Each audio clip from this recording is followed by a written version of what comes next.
ഈ ഒരുപാട് ജോലിയൊക്കെ ചെയ്തിട്ട് വല്ലാതെ ടയേർഡാകുമ്പോൾ നമുക്ക് എല്ലാവർക്കും ഉണ്ടായിരിക്കും ഈ കുറച്ച് പച്ചപ്പൊക്കെ ഉള്ള സ്ഥലത്ത് പോയിരിക്കാൻ ഒരു ആഗ്രഹം. അങ്ങനെ നമ്മുടെ തിരുവനന്തപുരത്തുകാർക്കുള്ള ഒരു നല്ലൊരു സ്ഥലമാണ് ഞാനിപ്പോൾ കാണിച്ചു തരാൻ പോകുന്നത്. അത് സംഭവം നല്ല കിടു സ്ഥലമാണ്. അതായത് കുറേ പച്ചപ്പൊക്കെയുള്ള കുറേ ഫോട്ടോഷൂട്ടൊക്കെ ചെയ്യാൻ പറ്റുന്ന ഒരു സ്ഥലം. അതിൻ്റെ നടുക്ക് തന്നെ ഒരു ഏറുമാടമുണ്ട്. അതാണ് ഇതിൽ ഏറ്റവും ഹൈലൈറ്റ് എന്ന് വേണമെങ്കിൽ പറയാം.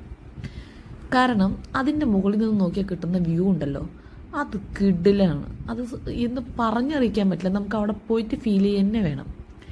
ഇത്രയും നല്ലൊരു സ്ഥലം തിരുവനന്തപുരത്ത് ഞാൻ വേറെ കണ്ടിട്ടില്ല എന്ന് തന്നെ പറയാം. അങ്ങനെ അവിടെ ഇങ്ങനെ നമ്മളിങ്ങനെ നല്ല നമ്മൾ ഫാമിലി ആയിട്ടാണെങ്കിലും ഫ്രണ്ട്സ് ആയിട്ടാണെങ്കിലും ഒക്കെ, പ്രത്യേകിച്ച് ഈ ഓണം വിഷു പോലെയുള്ള കുറച്ചും കൂടി അങ്ങനെയുള്ള സമയത്ത് നമ്മൾ ഫോട്ടോഷൂട്ട് നടത്തുകയാണെങ്കിൽ ബെസ്റ്റ് റെക്കമെൻഡ് ആയിട്ടുള്ളൊരു സ്ഥലമാണിത്. അതിൽ ഒരുപാട് പേര് നമ്മളിവിടെ പോയ സമയത്ത് തന്നെ ഒരുപാട് പേര് ഈ ഫോട്ടോഷൂട്ടിന് വേണ്ടി മാത്രമായിട്ട് അവിടെ വന്നിട്ടുണ്ടായിരുന്നു. കപ്പിൾസായിട്ടും പിന്നെ മറ്റേ കല്യാണം കഴിക്കാൻ പോകും, സേവ് ദ ഡേറ്റ് പോലത്തെ അങ്ങനത്തെ കുറേ വീഡിയോസ് എടുക്കുന്ന ആൾക്കാരെ കണ്ടായിരുന്നു. നമ്മൾ പോയത് കുറച്ച് ലേറ്റായിട്ട് ആയതുകൊണ്ട് തന്നെ സൂര്യൻ ഏകദേശം അസ്തമിക്കാറായിട്ടുണ്ടായിരുന്നു. അപ്പോൾ സ്ഥലം എവിടെയാണെന്ന് വെച്ച് കഴിഞ്ഞാൽ ആറ്റിങ്ങലുള്ള പീരപ്പൻ മൺകാട് എന്നാണ് ആ സ്ഥലത്തിൻ്റെ പേര്. ഓക്കെ.